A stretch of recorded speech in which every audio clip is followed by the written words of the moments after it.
लालच एक ऐसी चीज है जिसमें इंसान आकर के हर चीज भूल जाता है। वह भूल जाता है कि वो कर क्या रहा है, वह क्या चीज है, वह काम सही है या गलत है। बस उसे वहां खुशी और सुख प्राप्त होने लगता है। बस उसी काम को वह करता जाता है। फायदा क्या नुकसान उसे नहीं दिखता। नमस्कार, मैं पीके चौरसिया आपका इस चैनल में स्वागत करता हूं।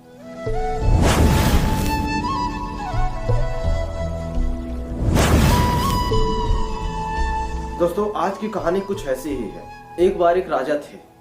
वह अपनी पत्नी को सालगिरह पे एक खूबसूरत सा हार दिए हुए थे। वह इतना सुंदर हार था कि उनकी पत्नी उसे कभी भी अलग नहीं करती थी अपने से। वह उस हार को हमेशा सोते वक्त ही सिर्फ निकालती थी। एक दिन शाम को वह हार निकाल ही रही थी और अपने खिड़की से उस पूरे जगह को देख रही थी, अपने राज्य को देख रही थी।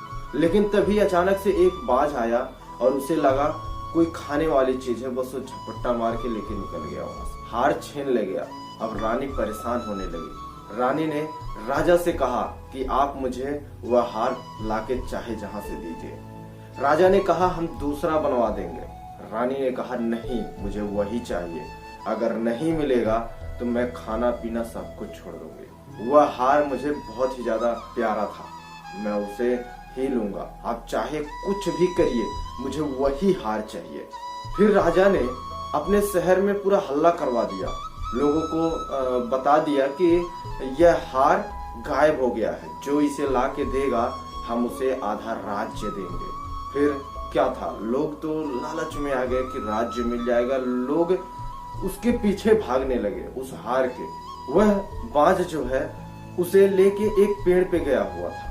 उस पेड़ पे जैसे ही वह बैठा, वह चोंच मारा कि उसे वो खा लेगा। उसके खाने लायक चीज है, चमक रहा था अच्छा खासा। जैसे ही वह उसे खाने की कोशिश करता है, उसे चोट लग जाती है और जैसे उसे चोट महसूस होती है वह वहीं पे छोड़ के उसे उड़ जाता है कि ये बेकार सी चीज है। और वहीं पे हीरो का हार रह जाता है। लोग उस हार को खोज रहे थे। बस एक व्यक्ति तभी देखता है कि उस नाले में हीरो का हार चमक रहा था और दिख रहा था कि वहां पे है। और वह उसे पकड़ने के लिए नाले में कूद गया। वह यह भी नहीं देखा कि इसमें से कितनी गंदी स्मेल आ रही, लेकिन उसे चाहिए था आधा राज्य मिल जाता।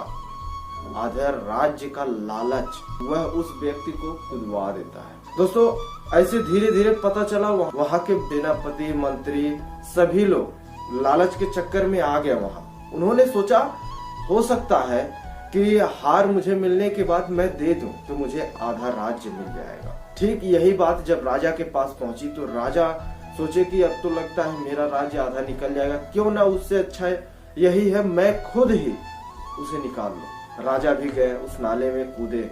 सब खोज रहे थे लेकिन किसी को नहीं मिला। पहले तो दिखता, लेकिन जैसे कोई कूदता तो गायब हो जाता। फिर उसी रास्ते से एक साधु महाराज आ रहे थे। उन्होंने देखा कि राजा, प्रजा, सब कोई, मंत्री, सेनापति, सब कोई उस नाले में कूद रहा है, निकल रहा है, कूद रहा है, निकल रहा है। उन्होंने पूछा कि कोई परंपरा है क्या, यहाँ जो सब बाहर निकलते हैं कूदते हैं इस नाले में। तभी वहां एक व्यक्ति बोला नहीं, ऐसी कोई परंपरा नहीं है। इसमें जो हीरो का हार है उसे सब ढूंढने की कोशिश कर रहे हैं, लेकिन वह मिल नहीं रहा है। इसी वजह से और राजा ने कहा है कि आधा राज्य उसे दे देंगे जो उसे निकाल के लाएगा। तभी साधु महाराज ने कहा कि देखिए, आप लोगों ने सिर्फ नीचे देखा और उसे ही समझ लिया हीरो का हार, लेकिन आपने उसमें थोड़ी सी भी सच्चाई ढूंढने की कोशिश ही नहीं की। आपने थोड़ा सा भी नहीं सोचा कि क्या एक्चुअल में इस नाले में हीरो का हार दिख रहा है और इतना गंदा है ये, क्या इसमें अगर होता तो वो दिख पाता।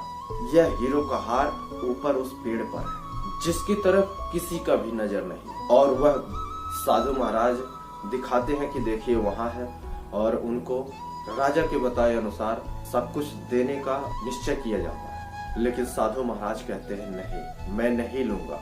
मैं तो एक साधु हूँ और इसी रूप में रहता हूँ, मुझे आपका राज्य नहीं चाहिए। दोस्तों, इस कहानी से यही समझ में आता है कि लालच अच्छों का जो है बुद्धि भ्रम में डाल देता है। समझ में ही नहीं आता है कि उन्हें क्या करना चाहिए, जिंदगी का मतलब क्या होता है। कुछ एहसास ही नहीं होता, चाहे वो बंदा गलत कर रहा हो या अच्छा कर रहा हो।